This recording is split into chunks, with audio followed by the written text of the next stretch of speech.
የማስተምራችሁ ርዕስ እርግማንን መስበር የሚል መልእክት ነው ማገለግላችሁ። በዚህ ማለዳ ቃል በተነገረበት አቅጣጫ ውጤት ያመጣል። ቃላት የመፍጠርና የመገንባት ኃይል፣ የማነጽና የመባረክ እና እንደዚሁም የማበረታታት አቅም እንዳላቸው ሁሉ በዋዛና በፈዛዛ ሰዎች በእኛ ላይ የሚናገሩት ቃል ሰዎች በእኛ ላይ የሚናገሩት መልካም ቃል ይሁን ክፉ ቃል ይሁን ካፋቸው የሚያወጡብን ቃል ሕይወታችን ላይ ይሰራል። ዛሬ ከሰው አፍ የሚወጣ ቃል የሰውን ዴስቲኒ ሲያበላሽ አይቻለሁ። ከሰው አፍ የሚወጣ ቃል የሰውን ሕይወት ወይም ዴስቲኒ ሲቀይር ደግሞ አይቻለሁ። በቃል ሰው ዴስቲኒው ሲቀየር እናንተ ከተማ እናንተ ሰፈር የገጠማችሁ ሰው የለም? ከዚህ በኋላ አንተ ዘበኛ አትሆንም ምናምን እንዲህ ትሆናለህ ተብሎ የሆነ ሰው ሰፈር አልተቀየረለትም? የተቀየረለት ሰው የምታውቁ ሰው የለም? ኑሮ የተቀየረ ሕይወቱ የተቀየረለት ሰው በዋዛዩም በፈዛዛ የሚነገሩ ቃላትን የማፍረስ የመንቀል የማጥፋትና የመገልበጥ ኃይል አላቸው። ወላጆች በልጆቻቸው ላይ በምሬት የሚናገሩት ወላጆች በልጆቻቸው ላይ በምሬት የሚናገሩት ቃላት በሕይወታቸው ላይ እንቅፋት ሊሆን ይችላል። ለምሳሌ ወላጆች አንተን የወለድኩ ቀን እንደዚህ ይላሉ በምሬት። ስድብ የጠገበ ሰው ቢኖር እዚህ ውስጥ ከኔ በላይ ስድብ ጠግቦ ያደገ ሰው የለም። ወላጅ ያልረገመው ሰው አለ እዚህ ውስጥ? ሲኒ ሰብረሽ እኮ የሚወጣብሽ 77 አይነት የእርግማን ቃል እኮ ይስበር ድንጋይ ራስ ምናምን የስድብ ማለት። ወላጅ በምሬት ላይ በልጆቻቸው ላይ የሚናገሩት ቃል ለምሳሌ ስልክ ቢጠፋባችሁ ምን አይነት ቃል ነው የምታውቁት? ጌታ ይባረክ ትያለሽ። ስልክ ሲጠፋ የወሰደውን የሰረቀውን እየቆጠርሽ ነው የምትረግሚው። የምናምኔ አምላክ ይግደለው፣ የምናምኔ እጁን ሽባ ያርገው እያላችሁ ነው የምትረግሙት አይደል? ጠንቋዮችና ሰዎች በራሳቸው ላይ የሚናገሩት ስንፍና ቃላት ለሕይወታቸው ወጥመድና መሰናከያ በመሆን የሰይጣን መግቢያ በር ይሆናል። ለምሳሌ ጠንቋዮች በእኔ ሕይወት ላይ ወይም በአንቺ ሕይወት ላይ ምንም አይነት መብትም ባይኖራቸው ግን ኔጌቲቭ ቃል የሚናገሩት ቃል ለሰይጣን የመግቢያ በር ለመሆን ይችላል። ሰው በሰይጣን የሚያዘው ዝም ብሎ አይደለም፣ መግቢያ ቀዳዳ ሲያገኝ ነው ሰይጣን መጥቶ የሚገባው። ያለዛ አንቺ ቤት ዝም ብሎ ዝው ብሎ አይገባም። የኢየሱስን ደም አልፎ የሚገባበት ምንም ስልጣን የለው። ለምሳሌ በአስቆሮቱ ይሁዳ ውስጥ ሰይጣን መጥቶ ገብቷል። ሐዋርያ ነው ግን ገብቷል። ለምንድን ነው የገባው? ንገሩኝ እስቲ። አስቆሮቱ ይሁዳ ውስጥ መጥቶ የገባው ከወጪት ውስጥ ምን ሲሰርቅ? ገንዘብ መባ ሲሰርቅ ነው የገባው። የኔ ንብረት እየሰረክ ነው ብሎ ሄዶ ተቀመጠበት። ፋይናሊ አንቆ ነው የገደለው። ሰይጣን ያለ ምንም ምክንያት እኛ ጋር መጥቶ መግባት አይችልም። ምክንያት ካገኘ ግን አቤት ብሎ ገባ ይላል ማለት። ከዛ ዙፋኑን ይሰራል፣ ቤቱን ይሰራል፣ ተደላድሎ ይቀመጣል። ውጣ አልወጣም፣ አሳድጌው የኔ እኮ ነው እሱ ከልጅነቱ ጀምሮ ነው ያስኩት። እቺን ደግሜ ላንብብላችሁ። ለሕይወታችሁ ወጥመድና መሰናከያ በመሆን የሰይጣን መግቢያ በር ሆኖ በማገልገል የመከራ ኑሮ እንድትኖሩ ለማድረግ ሀገር ያወቀው ፀሐይ የሞቀው እውነት ነው። ይሄ ሰይጣን የሆነ ነገር ካገኘ መጥቶ ይገባል፣ ዋጋ ያስከፍላችኋል ማለት። ይህንን በር ነው ዛሬ ለሰይጣን ምንዘጋው፣ የሰይጣንንም ስራ ምን የምንለው የምናፈርሰው። አንድ ሰው ጮሆ አሜን ይበል። እግዚአብሔር የእምነትን ቃል ተከትሎ ሲሰራ፣ ሰይጣን ደግሞ የሟርትን ቃል ተጠቅሞ ነው የሚሰራው። እግዚአብሔር ሲሰራ የእምነትን ቃል ተጠቅሞ ነው። ሰይጣን ደግሞ ሲሰራ የሟርትን ቃል ምን ብሎ ነው ተጠቅሞ ነው የሚሰራ። ለምሳሌ የሟርትና የእምነት ቃል ዲፍረንስ ወይም ልዩነቱን ላሳያችሁ። እግዚአብሔር የእምነትን ቃል ተጠቅሞ ነው አንተ ላይ የሆነ ነገር ምን የሚያደርግ የሚሰራ። እወልዳለሁ ስትም እግዚአብሔር አዎ ትወልጃለሽ፣ ይሳካልኛል ስትል አዎ ምን ይላል? ይሳካልሃል ይላል። ከላይ ሆኖ እግዚአብሔር የእምነትን ቃል ነው የሚያጸን። ሰይጣንስ የሟርት ቃል ምን የሚል ነው? አብዬ የሟርት ቃል አይከናወንም፣ ጨንግፍ፣ አይሳካልህም፣ ወልድ አትስምም፣ ቤት አትሰራም፣ ሶያዮ ወጋታይ እያለ የምን ቃል ያወጣል? የሟርት ቃል። እጅ ከፍ አድርግና ይገለበጣል በለኝ። ማንኛውም ከሰይጣን ሰፈር የወጣብህ እጅ ስጠኝ። ማንኛውም ከሰይጣን መንደር የወጣብህ ከሟርተኞች ሰፈር የወጣብህ ኔጌቲቭ ቃል አትወልጅም፣ አይሳካልሽም፣ ወልደሽ አትስሚም፣ ቤሰርተሽ አትረጋግም የሚልሽ ዛሬ ቃሉን እንገለብጣለን። እጅ ከፍ አድርግና ይገለበጣል በለኝ። እመኑኝ፣ በዚህ ትምህርት ብዙ ቆሻሻ ነገር አራግፋችሁ ትወጣላችሁ። እስኪ ከጎን ያለው ሰው ማይመጥነኝን ነገር አራግፋለሁ በሉ። ድገሙና በሉ እስኪ። በዚህ ክፍል ስለ እርግማን ቃላት ኃይልና መፍትሄውን ከመጽሐፍ ቅዱስ አንጻር በመማር በጸሎት ደግሞ በመደጋገም ከህይወታችን የእርግማንን ስር ለአንዴና ለመጨረሻ ነቅለን እንሄዳለን። ከጎን ያለውን ሰው እርግማንን ነቅለት ትሄዳለህ በሉ። የእርግማን ቃል ከሰይጣን ጋር የሚያስተሳስረን መስመር ነው። የእርግማን ቃል ከማን ጋር? ከሰይጣን ጋር ምን የሚለን የሚያስተሳስረን ምንድነው? መስመር ሲሆን ቆርጠን በመጣል ነፃነታችንን ዛሬ እናውጃለን። ገላትያ ምዕራፍ 5 ላይ እንደዚህ ይላል፣ በነፃነት እንድትኖሩ ክርስቶስ ኢየሱስ ነፃ። ከጎን ያለውን ሰው ትዳር ነፃ ይወጣል፣ ህይወት ነፃ ይወጣል፣ ስራህ ነፃ ይወጣል፣ ላይፍ ነፃ ይወጣል። ራባሻታ ካብራ እሺ እጅ ከፋርና ነፃ ወጣለሁ፣ ነፃ ወጣለሁ። አረ አንድ ሰው ነፃ ወጣለሁ በሉኝ። የዚህ የትምህርቱን ዓላማ ሁለት ነገር ብቻ ልበላችሁና ወደ ዋናው ልግባ። አማኞች የትምህርቱ ዓላማ አማኞች ነገራቸውን የሚያበላሸውን ሌባ እንዳዩና አይናቸው እንዲከፈት ነው። እርግማንን ሰብረን መውጣት አማኞች አይናቸው እንዲከፈትና ሌባው ምን እንዲሉ እንዲለይቶ እንዲያውቁ። ሰይጣን በሰው ህይወት ውስጥ በእርግማን እንዴት እንደሚሰራ አይናቸው እንዲከፈት ነው። በዚህ ፕሮግራም አይናችሁ ተከፍቶ ነው መውጣት ያለባችሁ። ይሄ ዋጋ ሲያስከፍላችሁ ሲያላልጣችሁ ከሰው በታች ሲያረጋችሁ ያለው መንፈስ ዛሬ ይገለበጣል። ከጎን ያለውን ሰው እንዲህ በለው፣ አይን ሲከፈት በለው ሌባው ይያዛል። ዛሬ ማታ በለው አይን ይከፈታል፣ ሌባውን ትይዘዋለህ። ነገርህን የሚሰርቀውን፣ ሳቅን የሚሰርቀውን፣ ደስታህን የሚሰርቀውን፣ ሰላምህን የሚሰርቀውን አንድ ሰው ሌባው ተይዟል ይበለኝ። ኮንፌስ አርግ፣ ሌባው ተይዟል በለኝ። ሌባ ምን አለ አብዬ? ሊሰርቅና ሊያጠፋ ይመጣል አይደል ያለው? አጠገባችሁ ያለውን ሰው ሌባው ተይዟል በለኝ። ብዙዎቻችንን ዛሬ ሳቃችንን የሰረቀ ሌባ እያጨነገፈሽ እጅ ላይ ነገርህን እየበተነ እጄ ላይ ገባ ስትል ነገሬ መስመር ያዘ ስትል የሆነ ነገሬ መንገዱን ይዞ ሄደ ስትል መጥቶ እያበላሸ እየሰረቀ ከሰው በታች ያደረገ የቤተሰብ መርገም እጅ ከፍ አድርግና ተይዟል በለኝ ዛሬ። ሁለተኛ የትምህርቱ ዓላማ አማኞችና በሰይጣን መካከል ያለውን ድልድይ መስመር፣ በአማኞችና በሰይጣን መካከል ያለውን ድልድይ መስበር። እስቲ አጠገብ ያለውን ሰው መስበር በለው። በማንና በማን መካከል? በአማኞችና በሰይጣን መካከል ያለውን ድልድይ ምን ማድረግ? አቤት አቤት! ድልድይ ከተሰበረ መሻገር ይችላል። ከዚህ በኋላ ወደ ቤታችን ድህነት ላይ ገባ፣ በሽታ ላይ ገባ፣ ጭንገፋ ላይ ገባ፣ ኪሳራ ላይ ገባ፣ ሟርት ላይ ገባ፣ ድንጋጤ ላይ ገባ። እጅሽ ዘርጊና ሰብሬ እወጣለሁ በይ። እጅ ዘርጋና ሰብሬ እወጣለሁ በለ። ከጎናችሁ ያለውን ሰው ሰብሮ የመውጣት ጊዜ ደረሰ በሉት።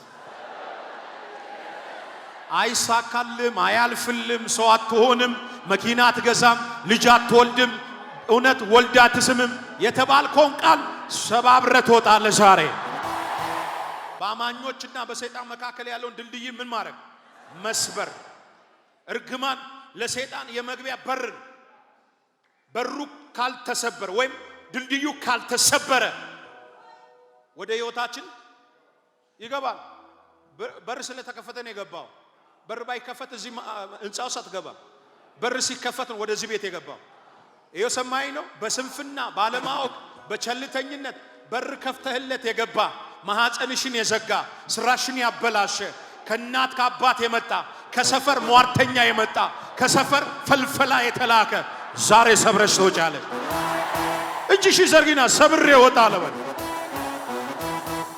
ሶስተኛው የትምህርቱ ዓላማ አማኞች የእርግማንን ቀንበር በመስበር በነፃነት እንዲኖሩ ነው። ይሄ ትምህርት የተዘጋጀላችሁ በየብዙ ሰዎች ጓዳ ውስጥ ይሄ ማውራው ኬዝ አለ። ከዚህ ቤት ሳትወጡ እግዚአብሔር ምንጫችሁን ይፈውሳል። ንገሩት ከጎኔ ምንጬ ይፈወሳል በለው። ለምጽፉ ሰዎች እርግማን ነፃነትን የሚከለክል ቀንበር ነው። እርግማን ያለበት ሰው ነፃነት የለውም። ነፃነት የለው፣ ፍሪደም የለው። እንደ ሌላ ሰው ቀና ብሎ መሄድ አይችልም። ከርስ ውስጥ ያለ ሰው እንደ ሌላ ሰው በፍሪደም መመላለስ አይችልም። አላችሁ እዚህ ውስጥ የአባቴ ብሩካኖች ፕሮፌት መስፍን ቆጥሬ የማልጨርሰው እኮ የእርግማን ኃይል አለ። ነፃነቴን ያዘ፣ እሰራለሁ፣ እለፋለሁ፣ ግን ምንም የለም ባዶ ነኝ የሚሉ ብዙ ሰዎች አሉ። ይህንን መንፈስ ከእግር ስር ዛሬ ቀብረ ትወጣለህ። ከጎናችሁ ያለውን ሰው ነፃነትን ያዘውን በሉት፣ ቀንበርን ሰብረ ትወጣለህ በሉት። አማኞች በልጆቻቸውም ሆነ በራሳቸው ላይ የበረከትን ቃል እንጂ የስንፍና ንግግር እንዳይናገሩ ለማንቃት ነው። ይህንን የእርግማንን ከርስ የመስበር ትምህርት ያዘጋጁ።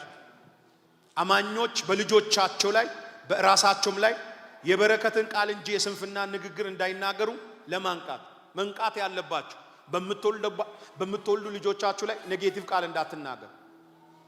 አያልፍልም አትበይ ልጅሽ ላይ። አንተ ሰው አትሆንም አትበል። ድንጋይ ራስ እያልክ አትርገመው። ብዙ ጊዜ እኛ ኢትዮጵያውያን ልጆቻችን ላይ ብዙ ጊዜ ምን አይነት ቃል ነው የምናወጣው? ኔጌቲቭ ቃል ነው የምናወጣው። ይህንን ኔጌቲቭ ቃል መስበር አለባችሁ ባካችሁ። እላያችሁ ላይ የሚያወጣችሁ አማኞች ራሱ ላይ የበረከት ቃል እንጂ የእርግማንን ቃል እንዳታወጥ። ያልፍልኛል ብለህ ነው ይሳካልኛል ብለህ ነው ምናምን አትበይ። እናት የአፍሽን ፍሬና ድብና አድርገሽ ምትበይ። ሰው የአፉን ፍሬ ምን ያደርጋል? ሆዱን ምን ያደርጋል? ይሞላል። እስከ ዛሬ ያወጣውን ዛሬ ታራግፋለህ። ከዚህ በኋላ ላነቃህ ነው። እስኪ ከጎናችሁ ያለውን ሰው ትነቃለህ ዛሬ በሩት። ለምጽፉ ሰዎች ይጠቅማቸዋል። እርግማን በንግግር የሚመጣ የጥፋት መሳሪያ ነው። እርግማን በንግግር የሚመጣ የጥፋት መሳሪያ ነው። ምሳሌ ላይ ምን እንደሚል ታውቃላችሁ? ሞትና ሕይወት በምላስ እጅ ላይ ናቸው ይላል። ሞትና ሕይወት ያለው ምን ላይ ነው? እስራኤላውያን ዘኍልቍ 13 ላይ መጡና እንደዚህ አለ። ሙሴ 12ቱን ሰላዮችን ላከ ወደ ከናን። ሰልሎ መጡ። 10ሩ መጡና ምድሪቷ ፍሬያ በጣም አሪፍ ነው፣ አቀማመጡ አሪፍ ነው፣ ነገሩ አሪፍ ነው ምናም ብሎ ካሉ በኋላ ነገር ግን አለ እነዚያ የኔቃውያን ረጃጅሞቹ አለ ግዙፎች ናቸው። እኛ እነሱ ፊት አንበጣዎች ነን። ለዚህ ልንወርስ አንችልም። በፍጥነት አለቃ ሾመን ወዴት እንመለስ? ወደ ግብጽ። እላያቸው ላይ መጥቶ ምንድነው የተናገሩት? የስንፍና ቃል ተናገሩ። ምን የሚል ቃል?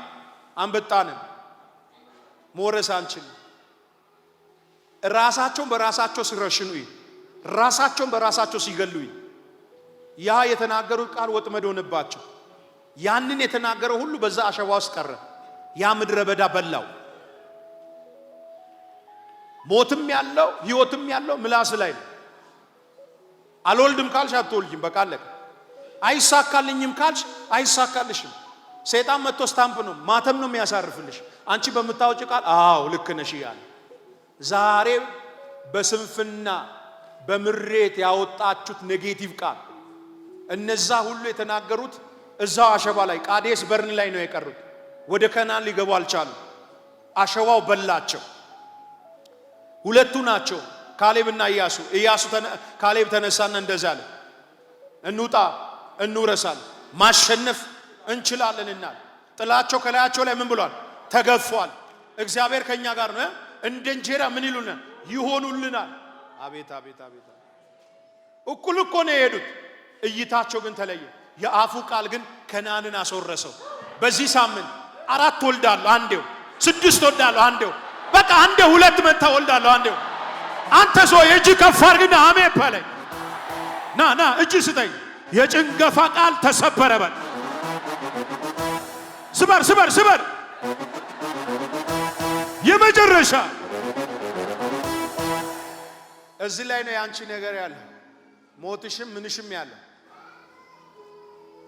ዛሬ እዚህ ቤት ውስጥ ያላችሁ የአባቴ ብሩካኖች ያው በእግዚአብሔር ፊት ነው ምና በማወቅ ይሁን ባለማወቅ እላያችሁ ላይ ያወጣችሁት የእርግማን ቃል እጃችሁ ከፍ አድርጉ፣ ከላያችሁ ላይ ይሰበር። እስኪ እጃችሁ ከፍ አድርጉና ሰብሬው አለ በሉ። መርገምና እርግማን ሁለቱ ተመሳሳይ ናቸው፣ ግን ልዩነት አላቸው። መርገምና እርግማን ሁለቱ ተመሳሳይ ቃላት ሲሆኑ ልዩነት ግን አላቸው። ተመሳሳይነታቸው ቃል ሲሆን የሁለቱ ውጤት ግን ይለያያል። ለምሳሌ እርግማን ሰዎች በቅናትና በቁጣ ሲጠሏችሁ የሚያወጡት ኔጌቲቭ ቃል ነው፣ የስንፍና ቃል። መርገም ግን እናትና አባት በሰራ ኃጢአት የሚከፈል መለኮታዊ ምንድነው? ፍርድ ነው። እናትና አባት በሰራ አንተ ታወራርዳለህ ማለት ነው መርገም። እርግማን ግን ሰው በአንቺ ላይ በምን የሚያወጣ በጥናቻ በቅናት የሚያወጣ ቃል ነው። መርገም ማለት ወላጆች በሰሩት ኃጢአት፣ አሁን የምላችሁ መርገም ማለት ለምጽፉ ሰዎች መርገም ማለት ወላጆች በሰሩት ኃጢአትና ግፍ ምክንያት ለፈጸሙበት ኃጢአት የሚሰጥ መለኮታዊ ፍርድ ነው መርገም። እርግማን የእርግማን ቃል ማለት ደግሞ ሰው ከፈጸመው ክፉ ተግባር በመነሳት ወይም ከጥላቻ ከቂም ወይም ከቅናት በመነሳት የሚደረግ የስንፍና ንግርት ነው። መርገም የእስራኤል ልጆች ኃጢአት በኤርሚያስ ትንቢተ ኤርሚያስ ምዕራፍ 32 ቁጥር 18 ላይ ሄዳችሁ ማንበብ ትችላላችሁ። የአባቶችን ኃጢአት በልጆቻቸው ብብት እመልሳለሁ፣ ወደ ልጆቻቸው ጉያ እመልሳለሁ ይላል። ሁለተኛው የእርግማን ቃል ኖህ ልጁን ካምን ራቁቱን አይቶ ለወንድሞቹ በመንገሩና በመሳቁ ምክንያት ምን አለ? ተረገመ። ዘፍጥረት ምዕራፍ 9 ቁጥር 24 ላይ ኖህ ከጥፋቱ ውሃ በኋላ ገበሬ የሆነ ምን ተከለ ይላል? ወይን ተከለ። በወይኑ ምን አለ? ሰከረ፣ በእርቃኑ ነበር ይላል። ልጁ ካመጣና አየ። ከዛስ ለወንድሞቹ ነገር ገበናውን ከመሸፈን ይልቅ ኖህ ከስካሩ ሲነሳ ካም ያደረገውን ነገር አስተዋለ ይላል። ካምን ምን አደረገው ይላል? ረገመ። ዛሬ እርግማን ይሰበር። እስኪ እርግማን ይሰበር የሚል ከጎናችሁ ያለውን ሰው እርግማን ይሰበራል በለው። ካም የማ ልጅ ነው? የኖህ ልጅ። ኖህ ካምን ምን አደረገው? ናትሽ ረገመ። አባት ልጁን ረገመ። ባሪያ ይሁን ብሎ አንተ ከባድ እርግማን እኮ ነው ያወጣበት። በጣም ከባድ እርግማን። ዛሬ ከጎናችሁ ያለው ሰው ልጅን እንዳትረግም በሉት። አቤት አቤት አቤት። ዛሬ ባንተ ላይ ተነብያለሁ። አንተ የምትወልደው ልጅ ተራ ልጅ አይደለም፣ ጫት ቃሚ ልጅ አይደለም፣ ጆቶን የሚጫወት አይደለም፣ መንገድ የሚዘጋ አይደለም። የኢትዮጵያ ጠቅላይ ሚኒስተር ነው፣ ፕሮፌሰር ነው፣ ነብይ ነው። አንተ እጅ ከፍ አድርግና አሜን በለኝ። ከጎናችሁ ያለው ሰው ሰብሬ ወጣለሁ በለኝ። የተረገመ ሰው ምልክቶች፣ እቺማ ሁላችንም ስለምታስተምረን በደንብ ስማው። የተረገመ ሰው ምልክቶች፣ ለነገሮች ሁሉ ምልክት አለ አይደል ጋሽ? አይደል? ለምሳሌ አሁን ስፓልት ላይ የትራፊክ ማብራት አለ አይደል? ምልክት ነው አይደል? ቀይና ቢጫ አረንጓዴ ምናምን ይበራል። አሁን ለምሳሌ ጋሽ ማቲ ጉንፋን ይዞኛል ሲል ምልክቶች አሉ። ያስለዋል፣ ራስ ምታት ያስነጥሰዋል። እርግማንም ያለበት ሰው ምልክት አለ። ምልክት አለ። ምን አይነት ምልክት ነው ካላችሁ ስጀምር እንጂ ስጨርስ አይታወቅም። ጀማሪ ነው እንጂ ጨራሽ አይደለም። ትዳር ለማግባት ያጫል፣ ወደ ሰርግ ሳያረግ ትዳር ሳያረግ እጮኝነት ላይ ብልሽሽት ይልበታል። ትምህርት ይጀምራል፣ ዲግሪ ይዛለሁ ብሎ ቀለሊት ይለፋል። ዲግሪውን ሳይዝ መሃል ላይ ስታክ ያደርጋል። ይሄ ምን ያለበት ሰው አይነት ምልክት ነው? እርግማን ያለበት ሰው ምልክት ነው። ለምሳሌ ቤት ይሰራል፣ ቤቱን ሳይጨርስ ፊኒሺንግ ሳይደርስ ምን ማለት ይጀምራል? ቤቱን ሳይጨርስ ያቆመዋል። የምን ምልክት ያለበት ሰው? የእርግማን ምልክት ያለበት ሰው። ፈትሻውን ራስህ ዛሬ ከዚህ ቤት ይዘህ የመጣውን ኮተት አራክፈ ልጅ ነው ቤት ነው መኪና የምትፈልገውን ነገር በሰልፍ ይዘህ ትወጣለህ። ከጎኔ ያለውን ሰው ሰባብሬ እወጣለሁ በለኝ። ተራ ሰው አይደለሁም። እግዚአብሔር በለኝ ይጎበኘኛል። ትምህርት ይጀምራል፣ ያቋርጣል። ስራ ይጀምራል፣ ያቋርጣል። አገልግሎት ይጀምራል። አቋራጭ መንፈስ ወግቼዋለሁ። እሺ ከጎኔ ያለው ጀምሬ ጨርሳለሁ በል። ጀምሬ ዳር ደርሳለሁ በል። ቤት እሰራለሁ ጨርሳለሁ በል። ይሳካልኛል በል። እርግማን በኔ ላይ አይሰራም በል። ክርስቶስ ለኔ እርግማን ሆኖ ተሰቅሯል። የሥጋ እርግማን ይሰበራል። የመንፈስ እርግማን ይሰበራል። ና ና ና እጅ ስጠኝ 3 ጊዜ ተሰበረ በል። 2 የመጨረሻ የሆነ ሰይጣን እየጮኸ እየሄደ ነው። ያንዳንዱን ትዳር ለቆ፣ ያንዳንዱን መንገድ ለቆ፣ ያንዳንዱን ፋይናንስ ለቆ ገፋ ገፋ ያረግ እየለቀቀኝ ነው። በረከቴን እየለቀቀ ነው። ውሰድ ለቀቀ ብለ አሜን ብለ ውሰድ። ቻራ ላፋጃናማ አቤት አቤት አቤት። ከዚህ በኋላ ሰፈር ያለው ረግሞ ያንተ ነገር አይጨነግፍም። አራ እጅሽ ዘርጊና አሜን በይ። ፈልፈላው የተናገረው ቃል መስፍኔ ላይ አይሰራም። ሰፈር ላይ ያለ ሟርተኛ በኔ ላይ የሚናገረው ቃል አይሰራም። 3 ጊዜ አይሰራም። ፎቅ ላይ ያላችሁ የመጨረሻ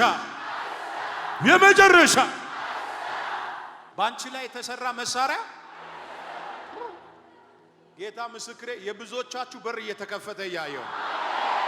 ከጎን ያለውን ሰው በሩ ተከፈተ በለው። በሩ ተከፈተ በለው። የመጨረሻ በሩ ተከፈተ በለው። የተረገመ ሰው ህይወት ምልክት ሁለተኛ ደረቅ ህይወት ወይም ድርቀት የተሞላበት ህይወት። እርግማን ነገርን የሚያደርግ ክፉ ደዌ ነው። እርግማን ነገርን የሚያደርግ በጣም ክፉ ደዌ ነው።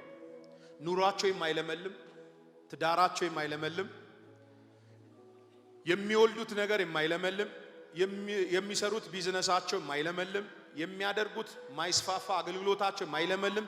ይህ የተረገመ ሰው ምልክት ነው። ፍሬ አልባ ወይም ውጤት አልባ ይባላል። ጌታ ኢየሱስ አንድ ጊዜ ማቴዎስ ወንጌል ላይ ተርቦ ወደ አንዲት በለስ ቀረብ ብሎ ፍሬዋ አለ ብሎ ሲቀርብ በለሲቷ ፍሬ የለባት። ፍሬ ሲያጣ ኢየሱስ በለሲቷን ረገማት ይላል። ፍሬ ለዘላለም አይገኝብሽ ብሎ ምን አደረጋት? ረገማት ይላል። የተረገመቿ ያቺ ፍሬ ዛፍ ምን ሆነ ይችላል? ደረቀ ይችላል። እርግማን ያለበት ሰው ምልክት ሁለተኛው የድርቀት ህይወት። ትዳሩ አይለመልምም፣ ስራው አይለመልምም፣ አገልግሎቱ አይለመልምም። የሚይዘው ነገር ሁሉ ምን ይልበታል?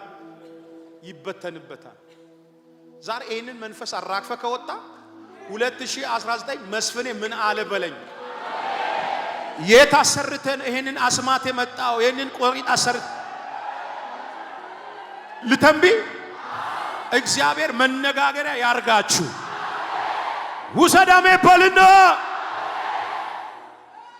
የተረገመ ሰው ህይወት ምልክት ሶስተኛ ፍሬ አልባነት። ስለ ወይኗ እኔ የወይን ግንድ እኔ ነኝ፣ ገበሬውም አባቴ ነው አይደል? እናንተ ቅርንጫፎች ናቸው። የማያፈራውን አለ ያጠራዋል፣ የሚያፈራውን ደግሞ እንደ አብዝቶ እንዲያፈራ ይገርዘዋል፣ ያጠራዋል። ካቲካል ዛና ካልቬኔ ኮሎ አረም እንዳይዘዋል ምን ያደርገዋል? ያጠራዋል።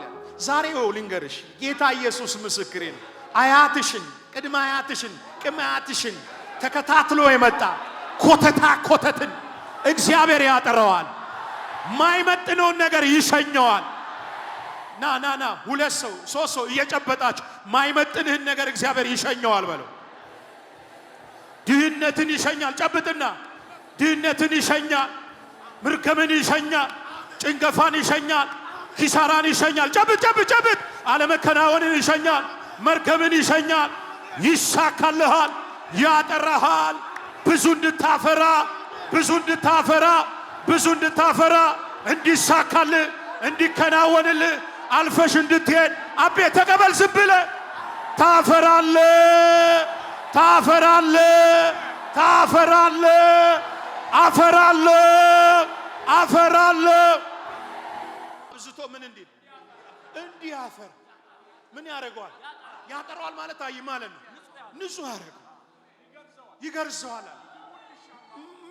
ምግቡን የሚሻ ፓራሳይት የሆነው ነው። ምን አረም የሆነውን ነገር ያስወግደዋል፣ ያጠራዋል። አባ ወንድም ዓለም እህት ዓለም ትንቢት ይዤልህ መጥቻለሁ። የሚቀጥለው ዘመን ያንተ ፍሬ ሰፈሩን ይሸፍናል። ሟርተኛውን ይሸፍነዋል፣ ደጋሚውን ይሸፍነዋል፣ ወሬኛውን ይሸፍነዋል። ና ብድግ በልና ይሸፍነዋል። አልዞልክም የመጨረሻ ጠላት እያየ የመጨረሻ አብርሃም ይስሐቅን በ8 ዓመቱ ነው ምን ያደረገው?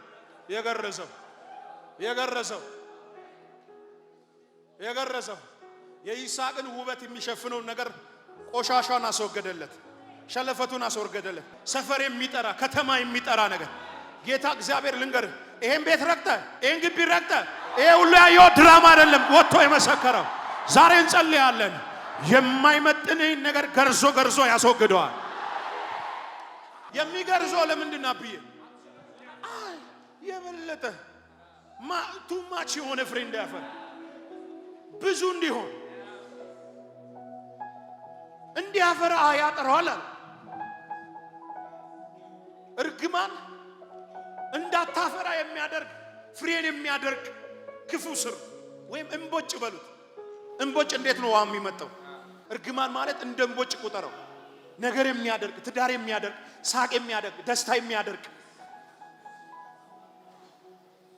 ዛሬ እዚህ ቤት ውስጥ ያላችሁ የአባቴ ብሩካኖች እግዚአብሔር በክርስቶስ ኢየሱስ የጠራን ብዙ ፍሬ እንድናፈራ መልቲፕል የሆኑ ፍሬዎችን እንድናፈራ። እኔ አሁን ለምሳሌ ከዚህ አውሮፓ መሄድ ከፈለኩ አንድ ኤምባሲ ሄጄ ነው አፕላይ ማድረግ። ለምሳሌ ስዊድን ኤምባሲ አፕላይ ማድረግ ከሆነ ስዊድን ኤምባሲ የአውሮፓን የነሱን አገር መግቢያ ቪዛ ከሰጠኝ በዛ ቪዛ 27 ሀገር መግባት ይችላል።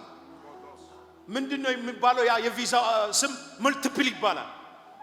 27 ሸንጋይን አገሮች ገብተህ እንደፈለክ ትወጣለህ፣ እንደፈለክ ትገባለህ። በአንድ ሀገር በአንድ ሀገር ቪዛ። እግዚአብሔር በክርስቶስ ኢየሱስ መልቲፕል የሆነ ፍሬ እንድታፈራ ነው ምን ያደረገ? የጠራ የመረጠ። ማን ነው ደረቅ ነህ ያለ? ማን ነው አታፈራም ያለ? ማን ነው አይሳካልህም ያለ? ማን ነው በሩ አይከፈትም ያለ? ዛሬ ያንን መንፈስ ወቀዋለሁ። ያንን መንፈስ ከዘር ላይ መተዋለሁ። እጅ ከፍ አድርግና ይመታል በላይ። ልጅ ብቻ ይዛ አትሄድም። አንተ ልጅን የምትንከባከብበት መኪና፣ ልጆችን የምታሳድግበት G+3። ተረገመ ሰው ሕይወት ምልክት ፍሬ አልባነት ነው። በአገልግሎት ፍሬ የለውም፣ በስራ ፍሬ የለውም፣ በጓደኝነት ፍሬ የለውም፣ በሚያከናውነው የሕይወት ውጣ ውረዶች ውስጥ ፍሬ የለውም። ጉዳይ ላይ ውጤታማ ካልሆንክ፣ ከንቱ ባዶ ከሆንክ የእርግማን ምልክት ነው። ማቴዎስ 2 ቁጥር 19 ላይ ለዘላለም ፍሬ አይገኝብሽ አለ ኢየሱስ። ለዘላለም ረገማት። ከመሆን በጌታ ይህን መንፈስ ነው ዛሬ እግዚአብሔር ከላያቸው ላይ ገልብጥ ያለኝ። እስኪ አጠገባቸው ያለውን ሰው እግዚአብሔር ይገለብጠዋል በላይ።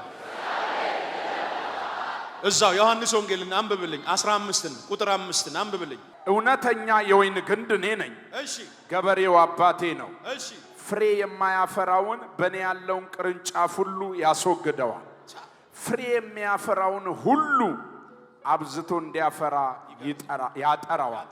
እናንተ ስለነገርኳችሁ ቃል ንጹዎች ናችሁ፣ በእኔ ኑሩ፣ እኔ በእናንተ። ቅርንጫፉ በወይን ግንድ ባይኖር ከራሱ ፍሬ ሊያፈራ እንዳይቻለው እናንተ ደግሞ በእኔ ባትኖሩ አትችሉም። እኔ የወይን ግንድ ነኝ፣ እናንተ ቅርንጫፍ ናችሁ። ያለ እኔ ምንም ልታደርጉ አትችሉም። በእኔ የሚኖር እኔ በእርሱ እርሱ ብዙ ፍሬ ያፈራል። እርሱ ምን አይነት ፍሬ? ብዙ ፍሬ ያዕቆብ ያፈራል። በሚመጣ ዘመን ፍሬ ምን ይላል? በእኔ የማይኖር ቢሆን እንደ ቅርንጫፍ ወደ ውጭ ይጣላል፣ ይደርቃል። እነርሱንም ሰብስበው ወደ እሳት ይጥሏቸዋል፣ ያቃጥሏቸዋል። በእኔ ብትኖሩ ቃሎቼ በእኔ ቢኖር የምትወዱትን ለምኑ ይሆኑላችሁማል። ብዙ ፍሬ ብታፈሩና ድገሞ ብዙ ፍሬ ብታፈሩና ደቀ መዛሙርቴ ብትሆኑ በዚህ አባቴ ይከብራል። በዚህ ማን ይከብራል? አባቴ። 2019 ትንቢት ተቀበል።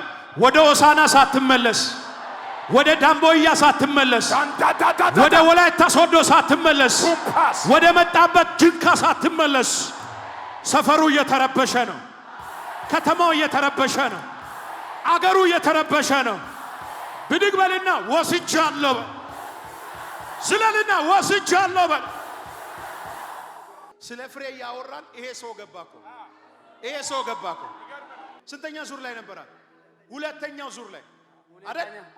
ማንጎ ነው የሰጠው። ወርውሬ ነው የሰጠው። ከዚህ አጂ አካባቢ ነው የመጣው። ዛሬ ስንት ልጅ ወለድ? ሁለት። አንተ ስማ፣ ለአንድ ሰው ትንቢት ወረውራለሁ። አንተ ሰውዬ ስማ፣ ተቀበለኝ። በኢየሱስ ክርስቶስም መንታ ፍሬ አፍሪ። መንታ ፍሬ አፍራ። ይሳካል። ፍሬያማ ሁን። ለምልም በኢየሱስ ስም።